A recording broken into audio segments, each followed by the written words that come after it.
Hello everyone, welcome back to another video from Gaming Basics. In today's video, I'm going to be showing you how to log out of your War Thunder application. So without wasting much of our time, let's dive into the video.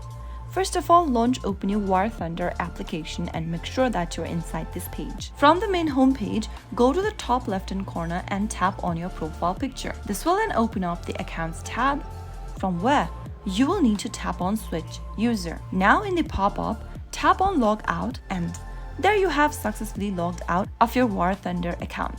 If you ever want to log back into your account, you will need to enter your Guysin.net account's password and email. So that's how easily you can log out of War Thunder.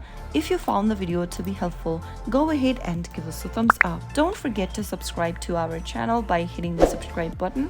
Also press on the bell icon so that you'll never miss another upcoming upload from us. I will see you again in the next episode. Goodbye till then.